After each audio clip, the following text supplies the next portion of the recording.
Sí. La verdad es que cuando nosotros no hacemos algo que la Escritura dice que debemos de hacer, estamos cometiendo una falta delante de Dios, un pecado delante de Dios, del cual debemos arrepentirnos.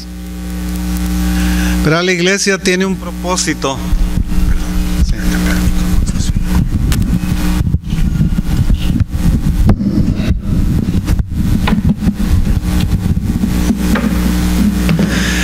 Que el mismo Señor Jesús definió cuando sacó a aquellos cambistas y aquellos vendedores de cosas dentro del templo. Dijo: mi casa será llamada casa de oración. El propósito de la existencia de un templo, de un lugar, digamos, en donde se alaba a Dios, es la oración. Es fundamental la oración. Es como la raíz que nos nutre. Es algo que nosotros debemos de practicar, de tener presente todos los días. Muchas veces, inclusive cuando comemos, nos olvidamos de orar. En las noches a veces nos olvidamos de orar. Cuando se hace una proclamación para oración, la gente no quiere venir, le da flojera. Pero recuerden que lo fundamental que tenemos nosotros en la relación que tenemos con Dios es a través de la oración. Hace un momento estaba platicando respecto a los asuntos que muchas veces competen a nuestra vida, en donde tenemos nosotros que pasar por pruebas. El caso específico de la nieta de Blanca era este. Tiene una nieta a la que tienen que operar o que han operado. No se puede hacer nada por ella. Nosotros no tenemos entrenamiento para operarla o para tenerla en el hospital o para hacer algo directamente para resolver el problema que tiene. Solamente tenemos un recurso y ese recurso se llama oración. No podemos hacer otra cosa. No estamos en capacidad de hacer otra cosa. No tenemos preparación, no tenemos entrenamiento para hacer otra cosa. Solamente orar. Y créanme, la oración puede mucho. La oración cambia vidas, la oración levanta muertos, la oración sana cegueras, sorderas, esterilidades. La oración puede mucho. Debemos nosotros tener confianza en que Dios nos va a asistir. La Escritura dice que todo lo que pidamos creyendo podrá hacerse. El Señor lo hará. Debemos nosotros estar seguros de que esta es una realidad en nuestra vida, que no es solamente una muleta que tenemos al decir voy a orar, sino hacerlo de corazón y hacerlo sabiendo que Dios va a responder.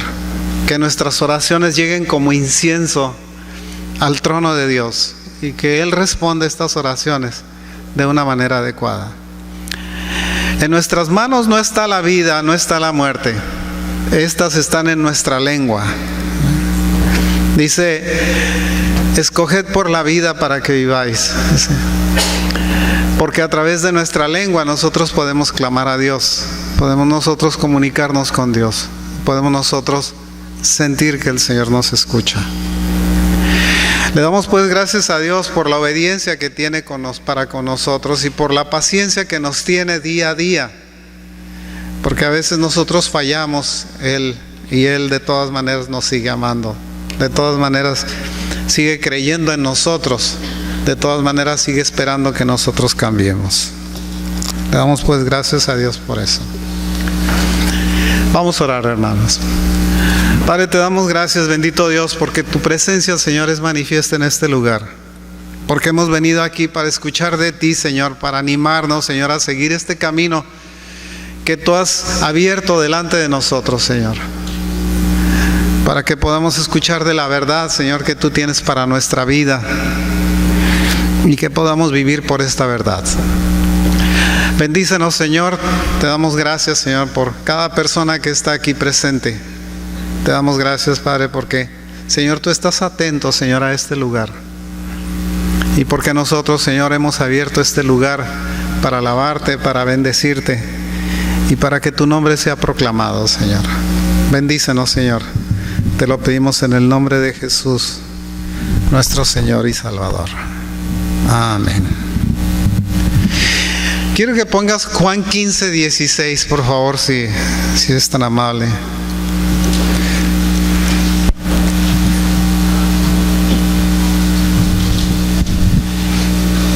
Dice: no me elegisteis vosotros a mí, sino yo os elegí a vosotros. Y yo pues os he puesto para que vayáis y llevéis fruto, y vuestro fruto permanezca, para que todo lo que pidiereis al Padre en mi nombre, Él os lo dé. Es curioso el hecho de que el Señor nos diga que nosotros no le elegimos a Él, que Él fue el quien nos eligió a nosotros.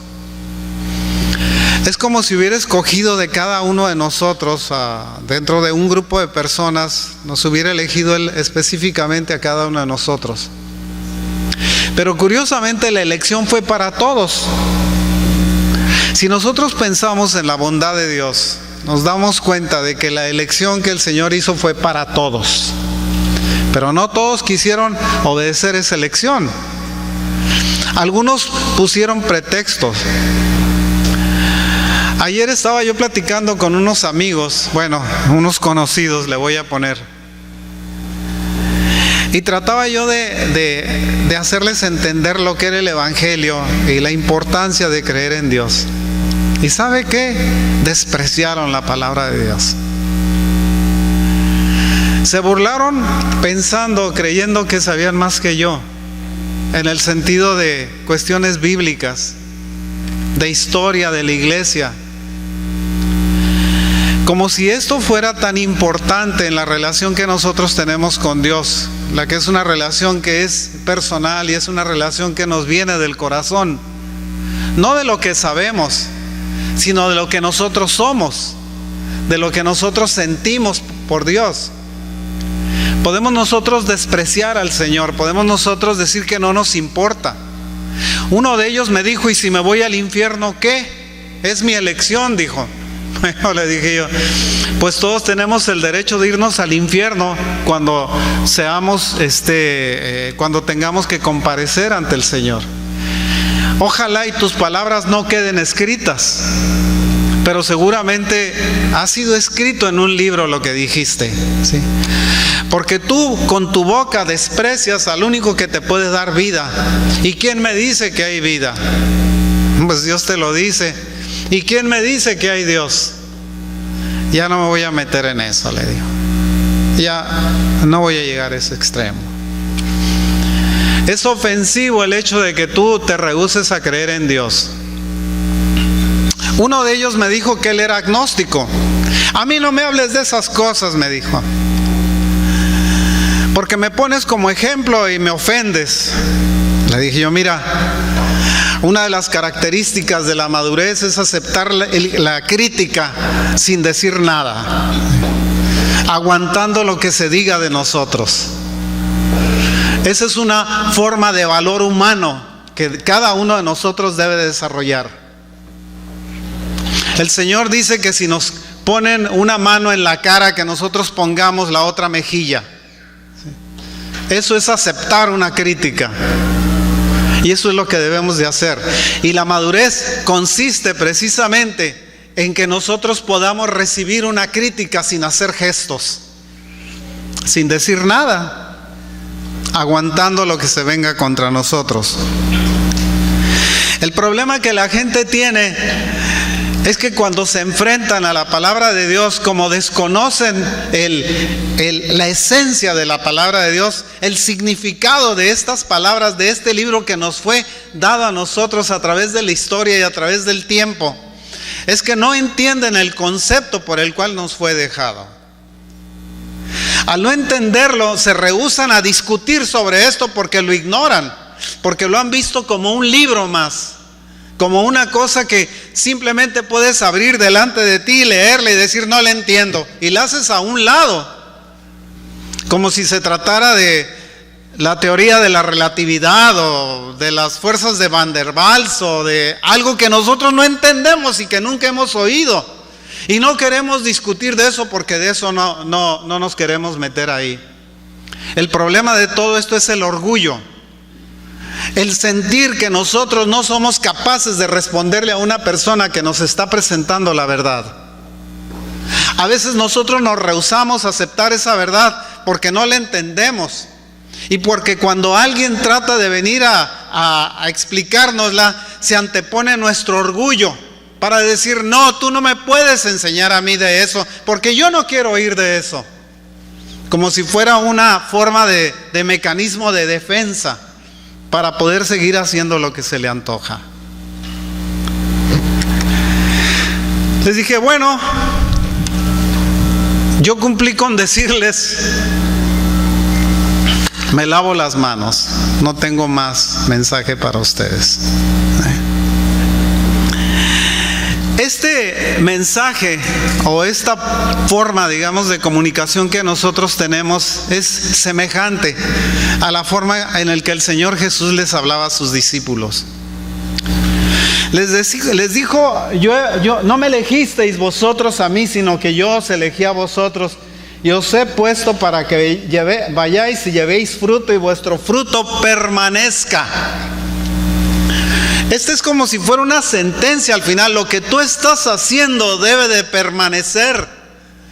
No puedes tener una relación con Dios que no permanezca. No puedes tener una relación con Dios que un día está muy alto y al día siguiente está abajo. Al día siguiente está sumida en el olvido, sumida en la decepción, sumida en la idea de que Dios no te responde, de que Dios se ha peleado contigo y todo lo que te ha ocurrido es culpa de Él. Hay gente que ha pasado por esta iglesia. Nunca les hemos dicho mentiras aquí. Siempre les hemos hablado con la verdad. Esta ha sido nuestra verdad. Esto es lo que hemos expuesto. Nunca han sido ideas nuestras.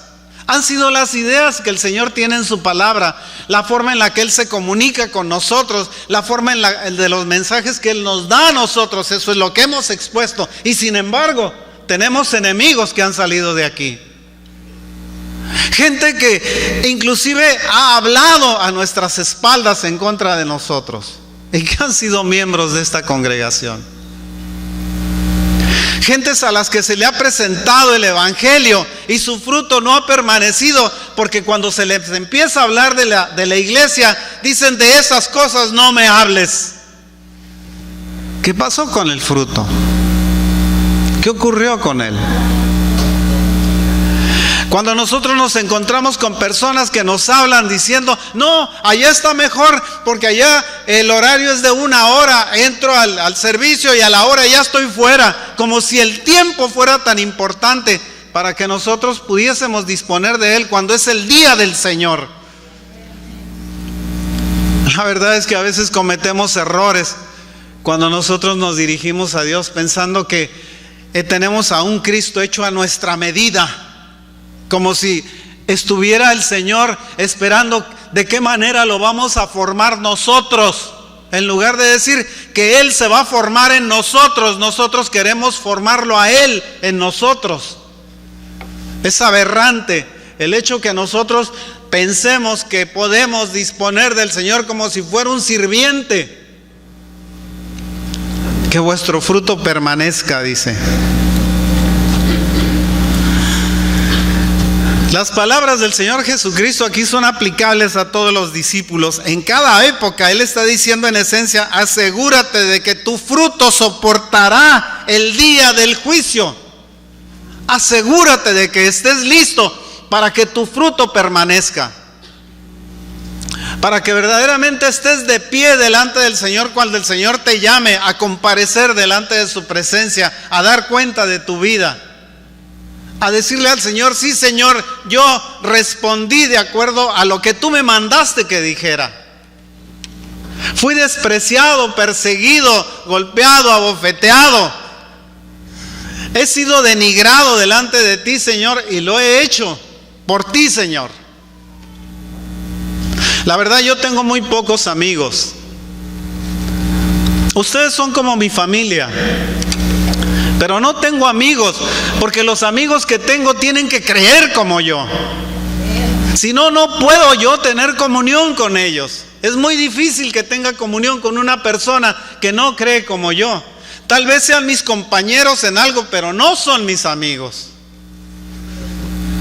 Esto no es impositivo, no es pensar que nosotros tenemos que hacer a la gente como nosotros. Tenemos nosotros que identificarnos con quienes piensan como nosotros, con quienes son como nosotros, con quienes tienen el mismo destino que nosotros tenemos. Porque amigos podemos encontrar por todos lados. Pero verdaderos amigos solamente hay aquellos que creen como nosotros, que sienten como nosotros, que piensan como nosotros. De otra manera, son sencillamente gente que pasaron por nuestra vida y que así como el vapor apareció, así va a desaparecer en nuestra vida también. Muy pocos son los que permanecen en esa condición. La palabra fruto en ese sentido significa haciendo el trabajo y el ministerio que el Señor nos ha dejado.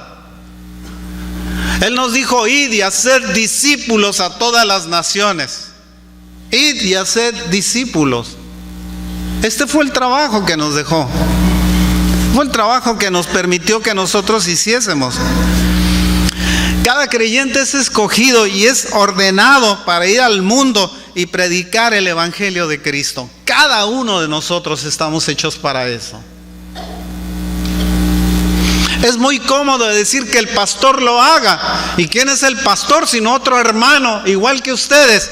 Que la única diferencia que tienen es que él se para aquí en este lugar para decirles, para predicarles, para hablarles de las verdades del Señor.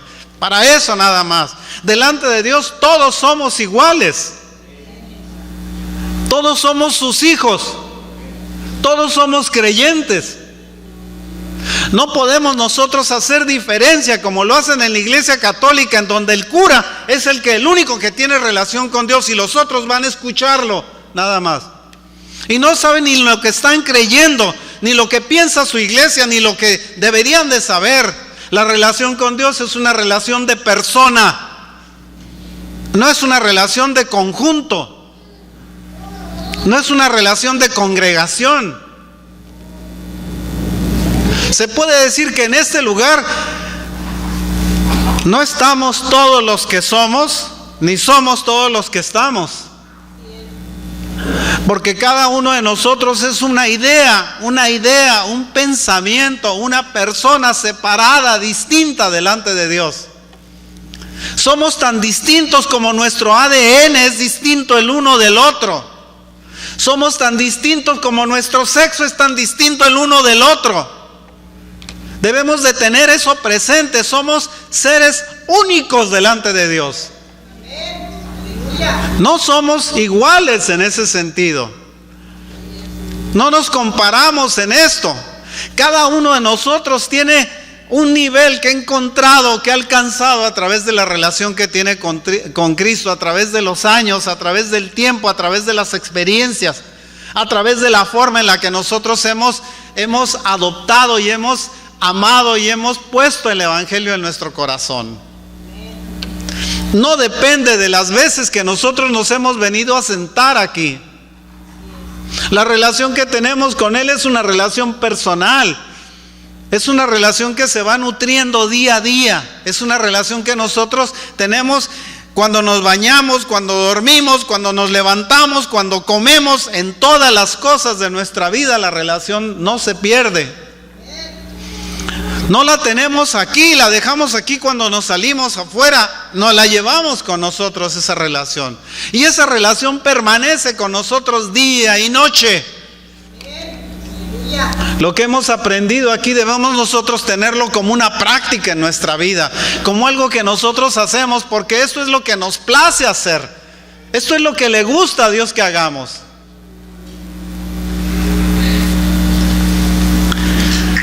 A veces hay falsas conversiones.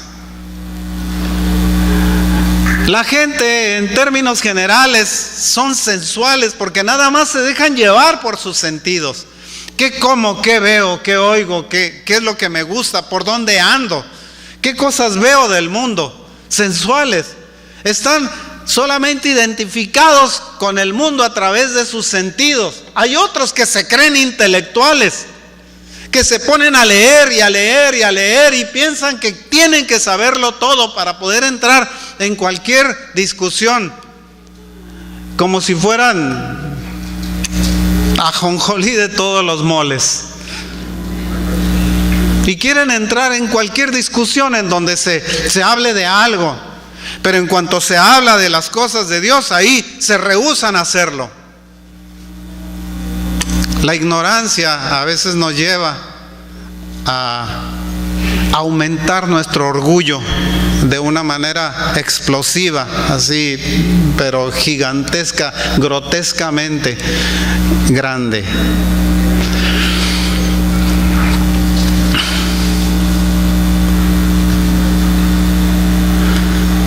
Cuando nosotros vemos la conversión, el mismo Señor acusaba a los fariseos diciéndole: vosotros hacéis discípulos para mandarlos al infierno, peores que vosotros. Ellos lo que buscaban eran números. ¿Qué es lo que está pasando en el mundo? Hace muchos años un pastor que era un misionero renunció a toda la ayuda que tenía como de la iglesia misionera, un pastor presbítero o de la iglesia presbiteriana. Se fue a vivir a un lugar, renunció a todo lo que le aportaba a la iglesia para vivir en ese lugar y predicarle a la gente, y empezó a vivir como la gente vivía, en la pobreza en la que estaba predicando, en las condiciones en las que ellos vivían. Él se puso a vivir también. Durante por lo menos 20 años estuvo viviendo en esas condiciones.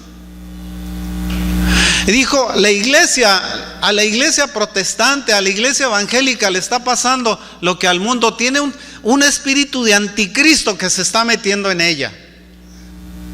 Un día ese espíritu de anticristo le va a ganar y se va a sentar en el trono de la iglesia, en el sitio en donde debe estar siendo ocupado por el Señor Jesucristo. Ahí se va a sentar. Y ahí lo tenemos. Predicadores hablando sobre espiritismo, predicadores hablando sobre degradación del pensamiento de la iglesia. Los ponen a ladrar, los ponen a hacer cosas que son indignas para un cristiano, porque eso es lo que dicen que el Espíritu les manda hacer. La pregunta es: ¿cuál espíritu? ¿De qué está hablando? Tal vez ustedes nunca han visto algún video en donde los hermanos estén ladrando en una iglesia. Ladrando. En donde estén tirados en el suelo y arrastrándose como serpientes en una iglesia. A eso nos llamó el Señor, a que nosotros hiciésemos una pantomima, una comedia de lo que es la relación que tenemos con Dios en la iglesia. Ladrando, aullando, haciendo como gatos. ¿Por qué? Porque eso es lo que les manda el Espíritu que hagan. ¿Cuándo nos llamó el Señor para que nosotros hiciésemos números? Las iglesias actualmente quieren estar llenas de gente, números, cabezas de ganado. Mientras más tienes más éxito. Y esa es una falsedad, esa es una mentira. El mismo Señor Jesucristo dice: el mundo no los quiere porque primeramente no me quiso a mí. Así no los va a querer a ustedes. Cuando ustedes sean gentes que son atractivas al mundo, entonces el Señor se separó de ustedes. Definitivamente las iglesias que son aceptadas por el mundo, no está el Señor Jesús allí. Porque una de las características que tiene la verdadera iglesia es que es rechazada por el mundo. Vean lo que está pasando en Bolivia. El mismo gobierno se opuso al pensamiento de la iglesia y constituyó a la iglesia como si fueran terroristas. Está prohibido juntarse. Está prohibido hablarle a una persona respecto del evangelio. Está prohibido hacer proselitismo de alguna manera. Está prohibido cárcel de 7 a 12 años.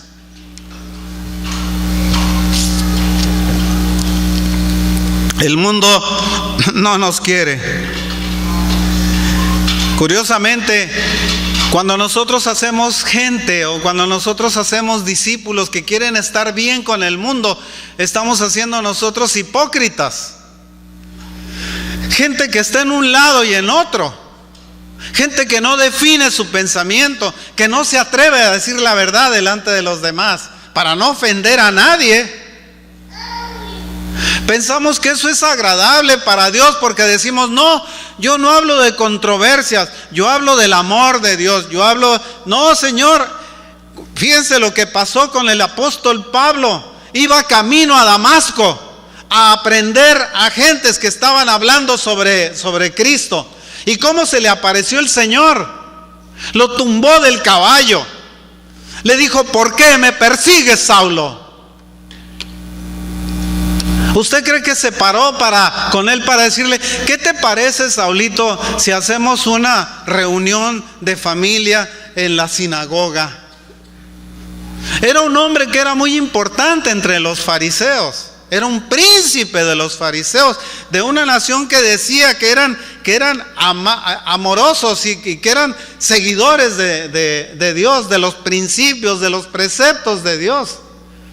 Cuando el Señor se para delante de ellos, les dice, vosotros sois hipócrita generación de víboras, sepulcros blanqueados.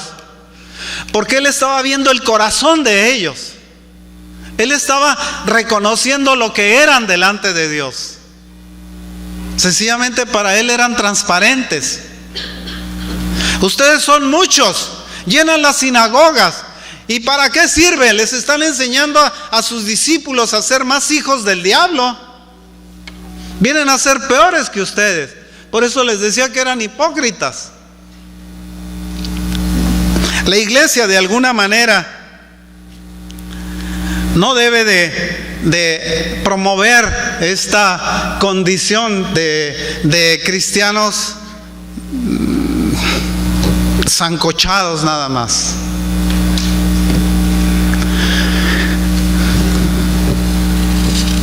La escritura es muy clara. Hay gente que recurre a viajes de tierra, mar, por todos lados, para encontrar formas, para ideas, para sus programas de evangelismo, para sus programas especiales que tienen. Como si la iglesia fuera una empresa que nosotros tenemos. La iglesia tiene el propósito, el único propósito de anunciar las verdades de aquel que nos llamó de las tinieblas a su luz admirable. Para eso estamos aquí. Muchas veces nosotros necesitamos entender lo que es la ley para poderla seguir, esa ley. Pues hay quienes desprecian esa ley que nos fue dejada por el Señor, diciendo que es anacrónica, que ya no es aplicable para este tiempo, que no sirve, que nosotros estamos bajo la gracia y que podemos hacer lo que se nos antoje porque somos perdonados. Quisiera que alguna persona alguna persona que se presentara con este pretexto delante del Señor, ¿qué cosa le diría el Señor? Hipócrita, falso, sepulcro blanqueado. ¿Crees que el hecho de que un día alzaste la mano para decir que recibías a Cristo en tu corazón es suficiente para poder tener una relación adecuada con Él? Por eso dice que vuestro fruto permanezca. Porque si nosotros llegamos al Señor contritos de corazón, sabiendo que somos pecadores, sabiendo que necesitamos nosotros del Señor, sabiendo que Él es la única respuesta que podemos tener para nuestros problemas, y un día se fue ablandando y ablandando y ablandando y nos quedamos nosotros nada más en el, bueno, pues un día fui cristiano, yo ya experimenté eso, pero ya no me interesa. Esa experiencia ya la tuve. ¿En dónde quedó tu fruto? Nunca fuiste dice, no son de nosotros, por eso no permanecen con nosotros. Porque pertenecen a otro lugar, a otro sitio. ¿Dónde están los Juan Bautista hoy? que no le pueden decir a la gente cuál es el problema que tenemos. El problema que tenemos es que no tenemos una relación adecuada con Dios a través de Cristo. Despreciamos nosotros lo que el Señor nos ha dejado como herencia. Lo despreciamos la muerte del Señor. Por ahí algún tonto predicador anda diciendo que lo importante no es tanto la muerte de Cristo, sino el nacimiento de Cristo. Es un tonto que no entiende lo que significa el sacrificio de Cristo. ¿Que era necesario que naciera? Por supuesto. Pero nosotros no tenemos la salvación porque Cristo nació, tenemos la salvación porque Él murió por nosotros. Y eso no lo pueden entender. ¿Cuál es el trabajo para comprender eso? Nosotros no podemos restarle importancia a las cosas que el Señor nos dejó como importantes. Dice, si verdaderamente sois mis discípulos, guardad mis mandamientos. No, yo vivo bajo la gracia, no estoy bajo la ley. Nadie te dice que estés bajo la ley. Lo único que está diciendo el Señor es que guardes sus mandamientos.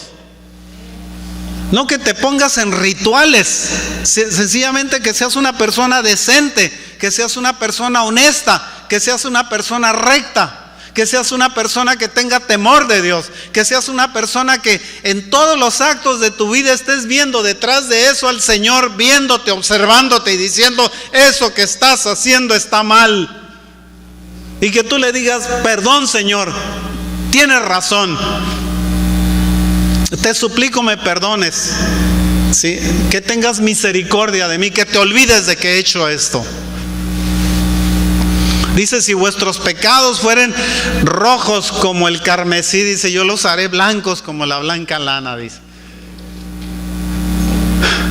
Y tomaré vuestros pecados y los echaré al fondo del mar y no me acordaré más de ellos. Porque eso es lo que provoca el arrepentimiento. Que el Señor se olvide de las faltas que nosotros hemos cometido contra Él. Pero no lo hacemos muchas veces, porque vivimos bajo la gracia. Y porque suponemos que el vivir bajo la gracia es suficiente para que nosotros podamos hacer lo que se nos antoje: ladrar, tirarnos como serpientes, ver espectáculos dentro de un púlpito. Para eso nos llamó el Señor. ¿En serio? ¿Será esa la razón? ¿Estamos equivocados en predicar el Evangelio nada más, simple y llanamente, de esa manera, y debiéramos de tener un espectáculo aquí, mostrarle ese espectáculo para que este lugar se llenara y para que la gente que se llenara estuviera contenta con lo que está viendo? Hay unos que dicen: mientras más dinero des, más rápido te vas a ir al cielo. Me suena mucho a la doctrina aquella de Tetzel, que decía que en cuanto cayera el dinero en las bolsas que iban a ir a caer al Vaticano, sí, sus pecados iban a ser perdonados y podía hacer lo que se le antojara. Todavía venden bulas papales ahí en el Vaticano. Agentes que se quieren divorciar: dígame cómo se llama su familia, y le firman ahí un papel y se lo venden en $20 para que usted haga lo que se le antoje.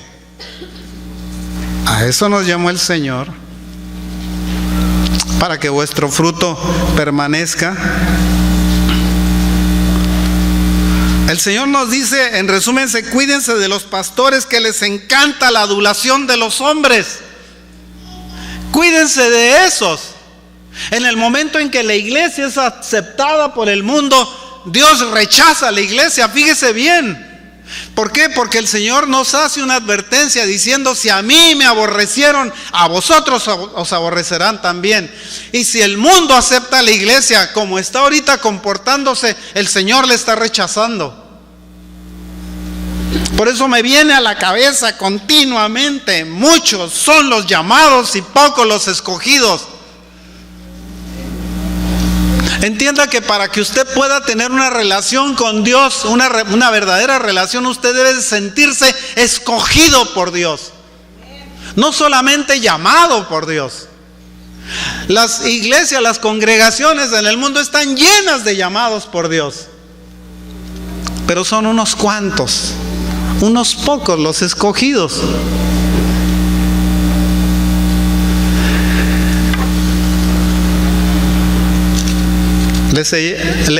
Estaba leyendo algo sobre la historia de los jueces. Y los jueces para mí eran como pastores, que el Señor los levantaba para que volvieran otra vez al pueblo a la idea de un Dios único y verdadero, que era capaz de sacarlos de todos los problemas, porque ellos se habían alejado por su voluntad. Y los regresaba el Señor otra vez, y volvían otra vez a caer en el pecado, y el Señor les mandaba otro juez, y los regresaba otra vez a caminar conforme a lo que el Señor esperaba de ellos.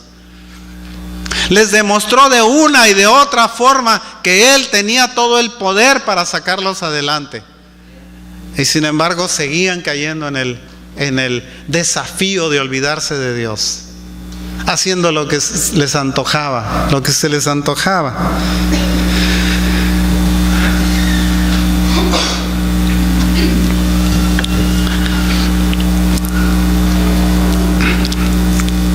Fíjese que mientras más nos acercamos, hermanos, a la misión que el Señor Jesucristo nos mandó, más nos van a odiar. Si usted le cae gordo a alguna persona que le habla del Evangelio, no se preocupe, a su Señor le fue peor.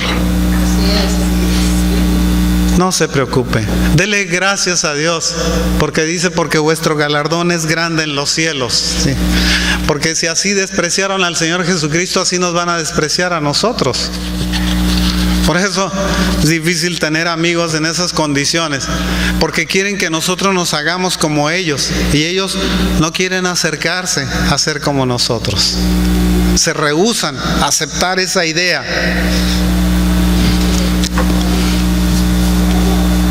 Ay de vosotros cuando todos los hombres hablen bien de vosotros. Lucas 6:26, ¿quieres ponerme por favor?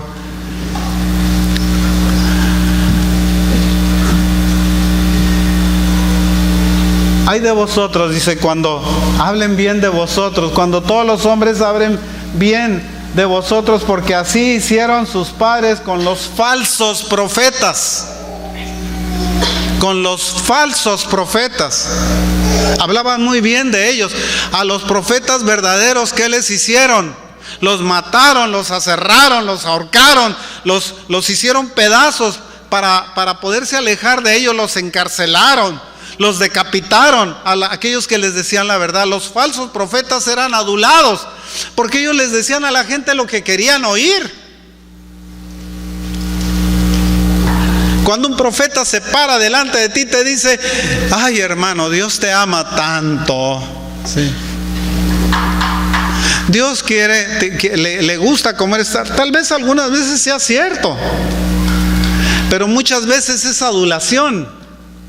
Es para obtener una ofrenda mayor de parte del pastor para el profeta que fue invitado. Eso suena muy comercial, pero es cierto. Estábamos en una ocasión, se ha de acordar, mi hijo Alberto, en una reunión en donde los profetas o el profeta llegaba y le predicaba al pastor, fulanito, el Señor va a hacer esto por ti, y luego llamaba a otro, tú vas a ser apóstol y el Señor va a ser, y a la gente jamás les dijeron nada. Era nada más adularse entre ellos, diciéndose cosas que Dios había dispuesto para cada uno de ellos. Era una adulación personal. Eso es lo que hacen. El profeta fulano de tal viene a hablarle a la iglesia, y el profeta llega, pastor, venga para acá.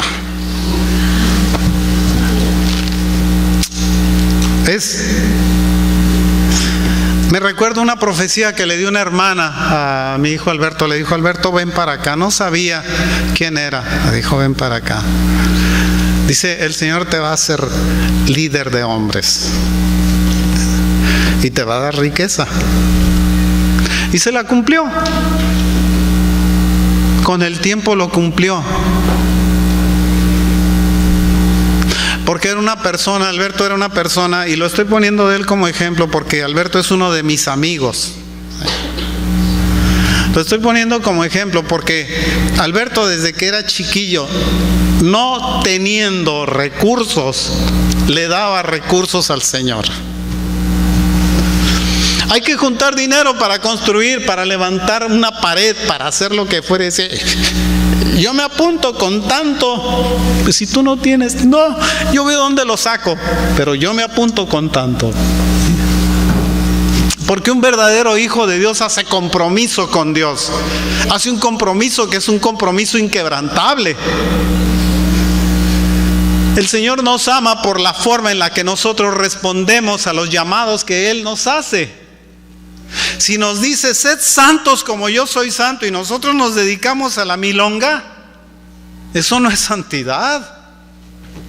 Porque nosotros nos estamos olvidando de un precepto, de un principio que el Señor nos está mandando que seamos.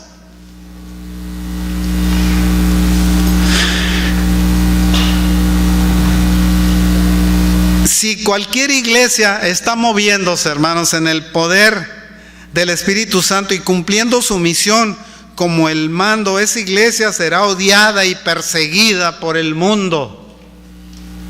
Eso es un principio bíblico.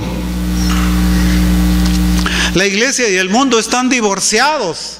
No se pueden juntar porque no piensan igual.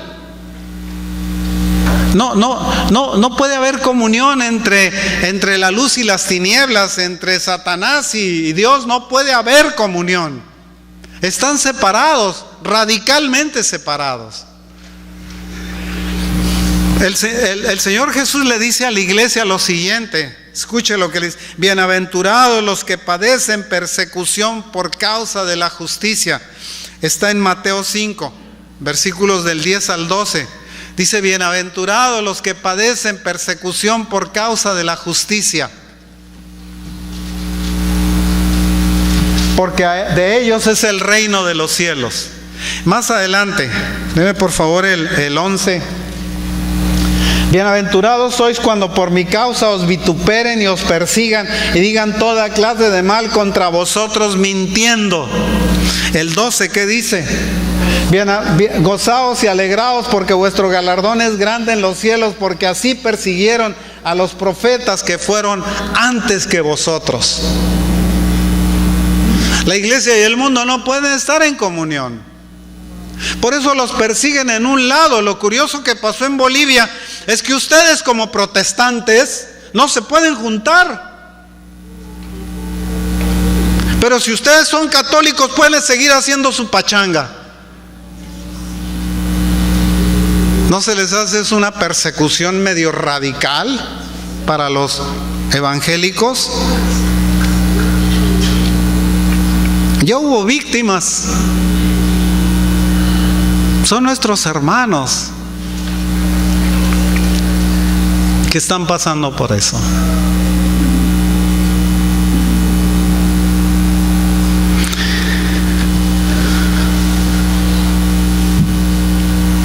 ¿Por qué el mundo odia a la iglesia verdadera? ¿Por qué a sus pastores? ¿Por qué odia a sus feligreses? ¿Cuál es la razón? Fíjense, un verdadero cristiano es amoroso, es pacífico, es perdonador, es cuidadoso, es atento, es decente, es honesto. Un verdadero cristiano estoy hablando. Tiene esas características.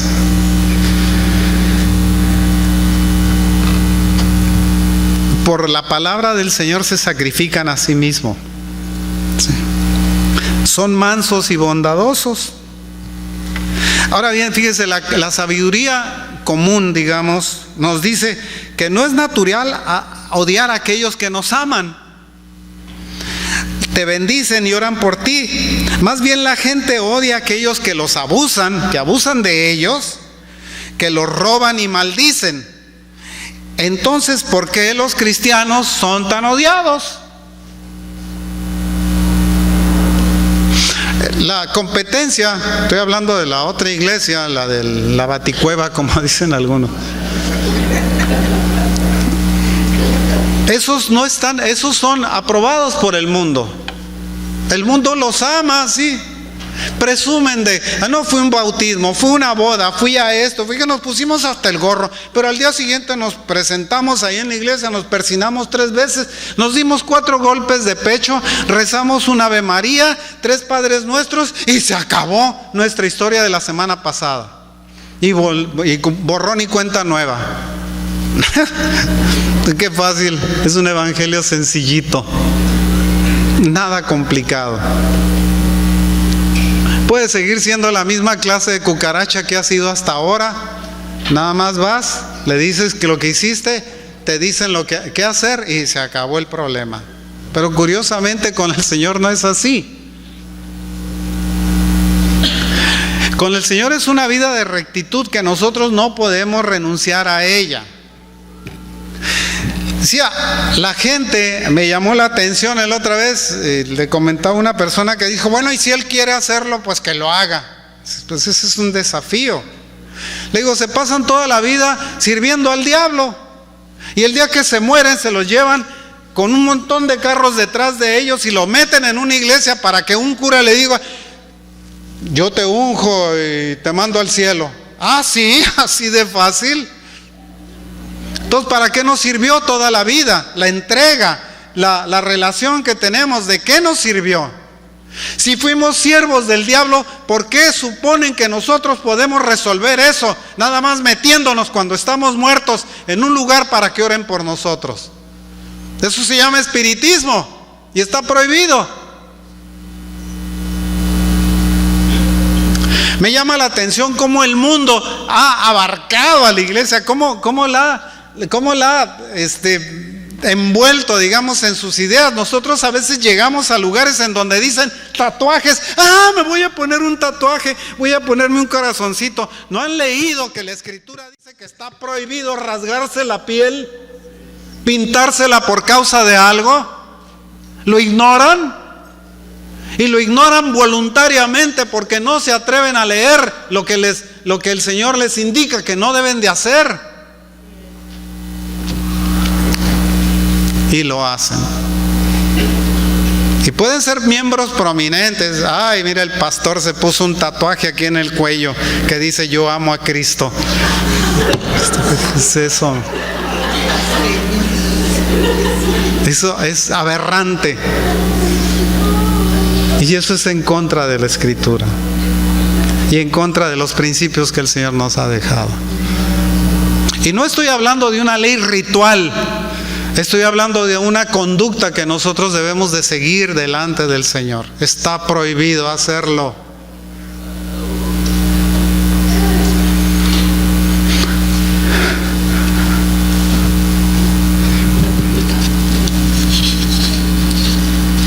El Señor Jesús era claro cuando decía, si el mundo le odia, no se preocupe, a mí me odió también, dice. Y miren cuál fue el resultado final de ese odio, ¿sí? Morir en una cruz, golpeado, azotado, me pusieron una corona de espinas, me clavaron las manos y los pies, me enterraron una lanza en el costado, me hicieron estar colgado durante horas para que tuviera un edema pulmonar, para que me fallara el corazón, para que se me acumulara la sangre, para que tuviera líquido en los pulmones, para que sufriera verdaderamente una muerte cruel, una muerte criminal.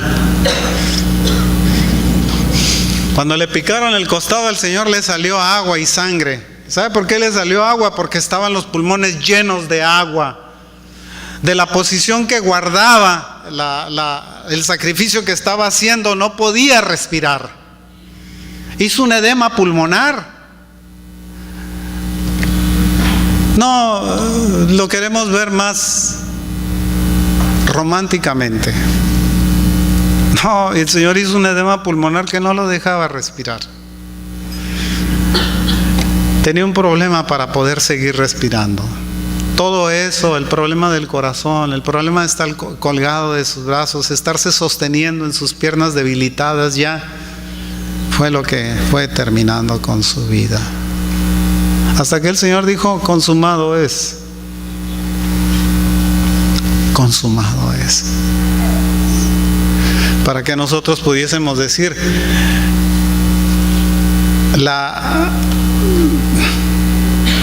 dignidad que tenía el Señor nos fue transferida a nosotros.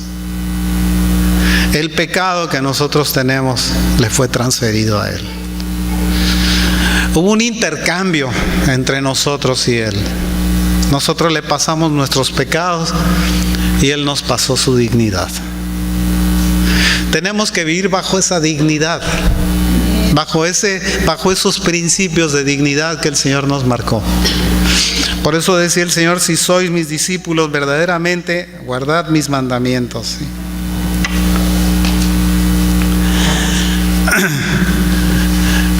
¿Cuál es el propósito de nosotros cuando le hablamos a un cristiano, a un impío? Cuando nosotros le hablamos a alguien de el problema que tiene, lo único que estamos haciendo es quitarle algo que es muy precioso para él. Se llama autojustificación, se llama fariseísmo, se llama justicia propia. Algunos piensan que son buenos para ir al cielo y son los bastante buenos para no entrar al infierno. Sí. Haga de cuenta, me morí, me llevan en una carroza, me meten en una iglesia, alguien me pone la mano y me manda al cielo, porque yo soy bueno, ¿sí? Porque Dios tiene que compadecerse de mí, porque yo he sido bueno. Porque hacen su propia imagen de sí mismo.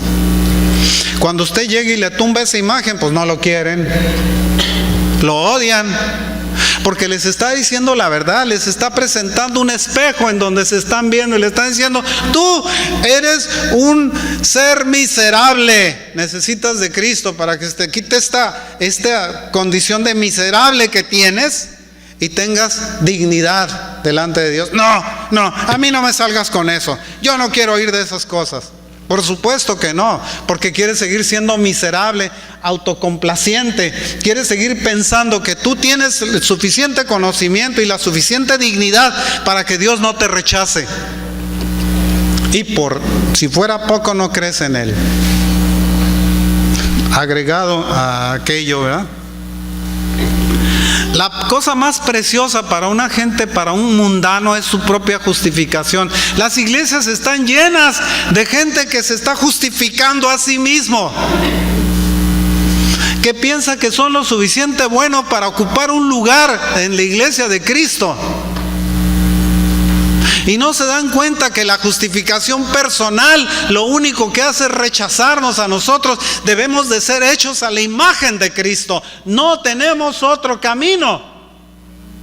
Cuando nosotros pensamos que podemos hacer a Cristo a nuestra imagen, estamos rechazando la imagen que Él nos dejó para que nosotros fuésemos hechos a la estatura de un varón perfecto, a la estatura de la plenitud de Cristo.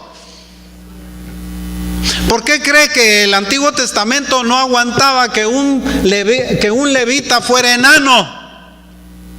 No tenía la estatura, no podía alcanzar la estatura que Dios demandaba para una gente que servía para Dios. ¿Por qué cree que no lo dejaban que fuera ciego, o que tuviera roña, o que tuviera inflamación de sus genitales, o que tuviera algún defecto físico? No lo dejaban, porque eso representaba espiritualmente un rechazo hacia las cosas de Dios. Cuando nos presentamos delante del Señor, nosotros no podemos tener estas faltas. No podemos quedarnos enanos. No podemos ser ciegos. No podemos ser sordos. No podemos ser mancos. No podemos estar cojos. Tenemos que estar completos delante de Él. Esa plenitud que tenemos la vamos adquiriendo a través de la relación que establecemos con Él y el odio que el mundo nos tiene. No nos soportan, porque nos convertimos nosotros como conciencia para ellos, como si fuésemos nosotros quienes les están indicando qué es lo que estás haciendo mal y qué deberías de hacer bien.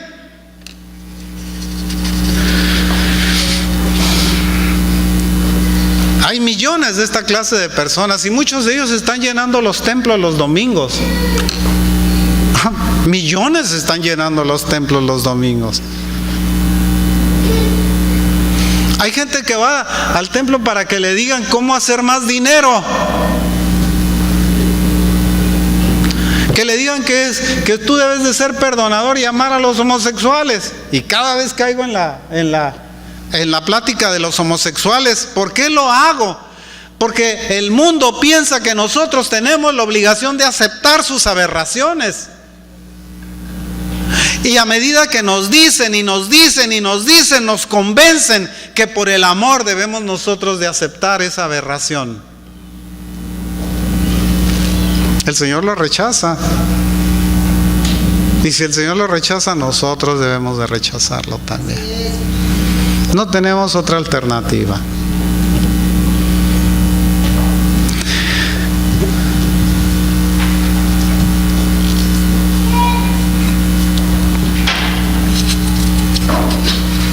La verdad es que cuando la gente va a la iglesia muchas veces porque siente que está bien con Dios, ellos han creado su propio concepto de quién es Cristo y lo han hecho a su imagen. No se hacen ellos a la imagen de Cristo, hacen a Cristo a la imagen de ellos. Y el Señor no espera eso de nosotros tampoco.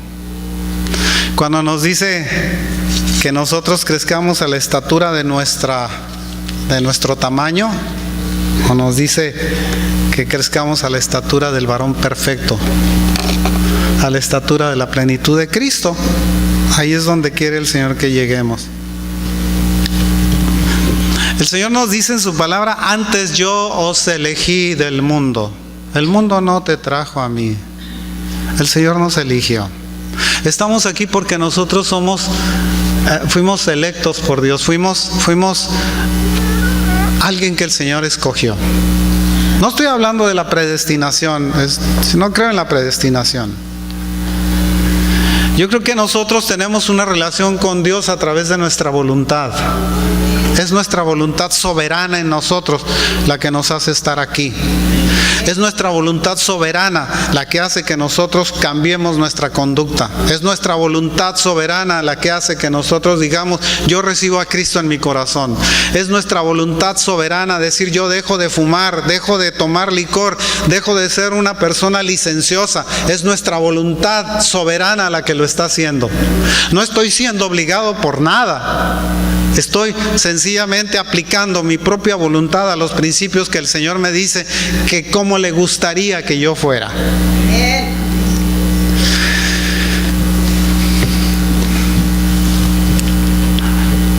Cuando el Señor dice el mundo, cuando habla de que el mundo nos rechaza, por eso el mundo os odia, dice en Juan 15:19. Dice, por eso el mundo los odia. Dice, pues, ¿a qué se refiere con el mundo? ¿De qué está hablando cuando nos dice el mundo? Él no está hablando de lujurias impías y de enloquecimiento por el placer, de pornografía, de adulterio. No está hablando de eso.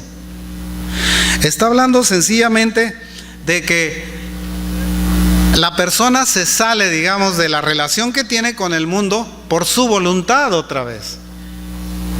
Esa voluntad soberana, que es lo único que le pertenece, por cierto. Lo único que usted tiene, que el Señor le dejó y que es intocable, es su voluntad. La ropa, el carro, la casa, la esposa, los hijos, los padres, los abuelos, los nietos, lo que tenga, no le pertenece. Se lo prestaron. La ropa que trae es prestada. El carro que anda manejando es prestado. Cuando se vaya, acuérdese cómo vino al mundo. Usted no traía chambritas. Su mamá no comió estrambre para que usted naciera con chambritas, ¿sí?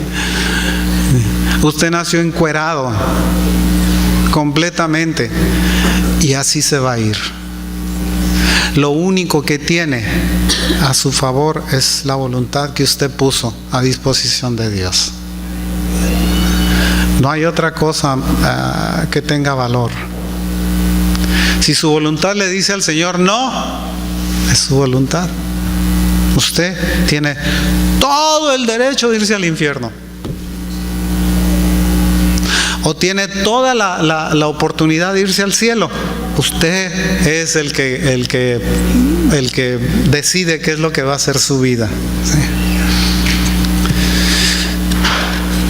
El mundo, dice el Señor, es la disposición que nosotros tenemos de rendirnos al poderío del mundo o al poderío de Cristo. Es decisión a través de nuestra voluntad. Sí.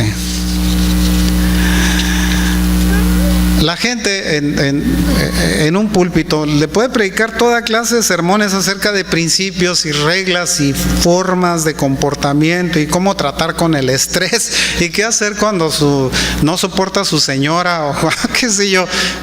Podemos hablar de todas, cómo tratar a los hijos, cómo educarlos, cómo decirles cómo ser.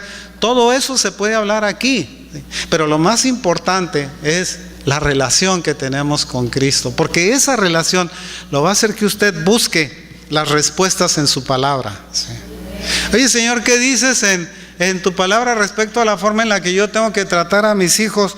Dice el Señor, bueno, pues no separes la vara de corrección de tu hijo. Ah, quiere decir que me lo suene. Te estoy autorizando. Para que no te avergüence, dice. Te estoy autorizando que te lo suenes. Los psicólogos dicen que es crueldad. Pero ¿qué saben los psicólogos? Vinieron a pretender sustituir un psicólogo, con todo respeto a los psicólogos que haya por aquí. Vinieron a pretender sustituir lo que el Señor dice en su palabra de cómo tratar a los demás, diciéndoles, no hagas esto, no hagas aquello, porque le puedes provocar un trauma. Pobrecito traumado.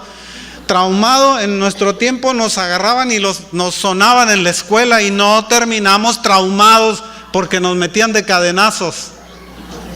No nos traumó, nos estaban corrigiendo. Eso era lo que estaban haciendo.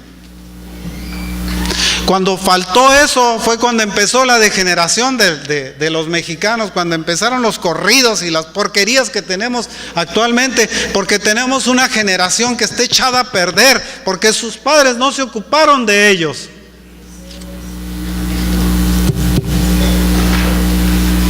Y porque quitaron los castigos ejemplares que teníamos en la escuela. ¿Sí? Cuando entrábamos en un salón nos aventaban con una cadena si llegábamos tarde y teníamos que sacarle el trancazo a la cadena porque era una cadena con eslabones de este tamaño. Sí. Y nos la aventaba el maestro así, y si no le agachábamos, pues nos entrenaba para el box seguramente. Si no nos agachábamos nos pegaba un cadenazo. ¿Sí? En la escuela cuando nos portábamos mal afuera, nos sacaban afuera y con la manguera nos sonaban. Por eso éramos también portaditos en la escuela. Éramos muy decentes en el que no creábamos problemas. No, porque no queríamos enfrentarnos a la ira de quien nos iba a corregir. ¿Sí? Algunos que tenemos ya edad se han de acordar de eso. ¿Sí? Tal vez sí se acuerdan de eso algunos, ¿verdad? Bueno, para que vean que no les estoy mintiendo. Nos sonaban con ganas. ¿Sí? Un día alguien dijo que estaba prohibido, así como un día alguien dijo que tenían que quitar las oraciones de las escuelas, porque no, era en contra de su fe el hecho de que pusieran oraciones. Hay quienes pelearon durante mucho tiempo por una cruz que está ahí en donde está el monumento donde estaba el monumento al ala, ¿sí? A Wright, que estaba ahí en San Isidro, en Chulavista, ¿sí? Porque decían que la cruz los ofendía y crearon un conflicto en donde obligaron a la ciudad a quitar la cruz, porque a alguien le molestaba ver la cruz. Por supuesto, al mundo no le gusta ver el sacrificio que hicieron por él. Y no le gusta ver que ese sacrificio representa el pecado por el que están viviendo. Por supuesto que no.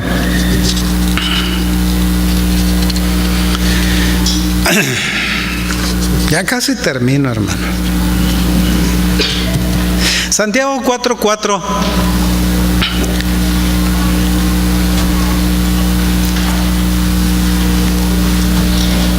Almas adúlteras, ¿no sabéis que la amistad del mundo es enemistad contra Dios? Cualquiera pues que quiera ser amigo del mundo se constituye enemigo de Dios, ¿sí? Así es lo que dice la Escritura. Fíjese que en una ocasión, si puede ir a Juan 7:1.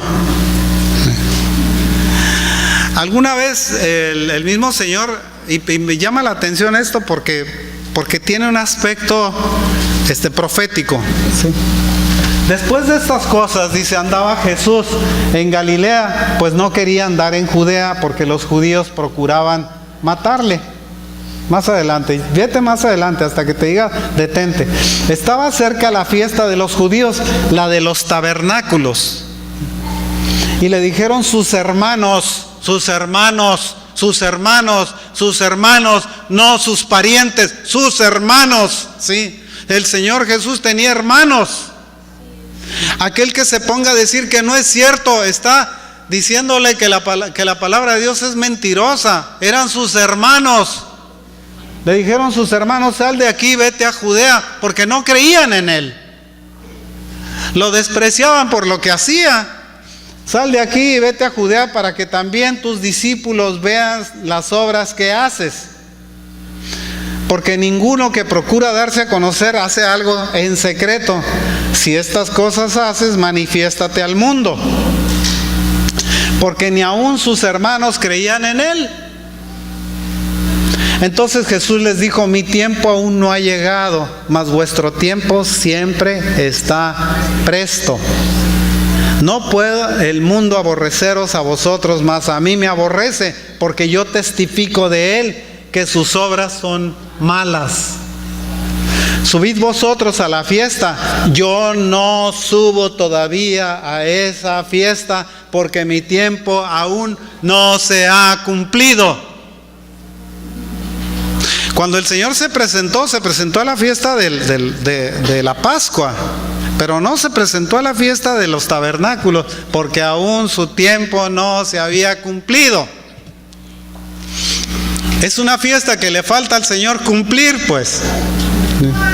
Y que es una fiesta que el Señor va a celebrar con nosotros, con los creyentes. Esa fiesta de los tabernáculos es una fiesta muy especial. Es la fiesta de las enramadas. Es la fiesta de Sukkot. La fiesta de las sucas que a veces tenemos aquí, que ponemos una casa de campaña ahí y comemos hasta llenarnos.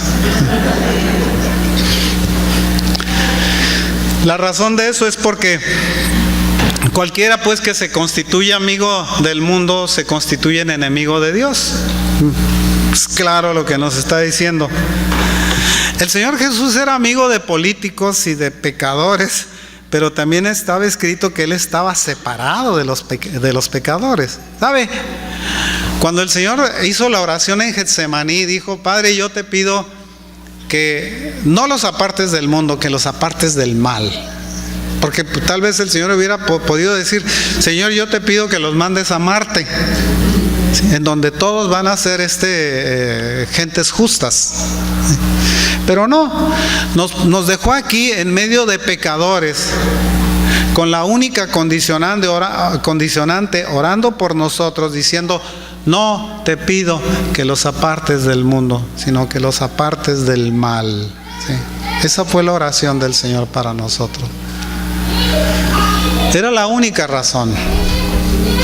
Dice, tú puedes seguir viviendo en la sociedad en donde están, pero eso no significa que esa sociedad debe vivir en ti. No, te hagas parte de esa sociedad, que es una sociedad que te rechaza por el hecho de ser cristiano, por el hecho de ser un creyente. Muchas veces nosotros le hablamos a gentes que han estado aquí en la iglesia y le decimos, oye, ¿por qué ya no vas a la iglesia? No, de eso ni me hables. Bueno, pues no te hablo. No tienes remedio. Hay de los que despreciaron, digamos, el sacrificio del Señor Jesucristo, porque ya no queda más sacrificio por ellos. Se acabaron los sacrificios.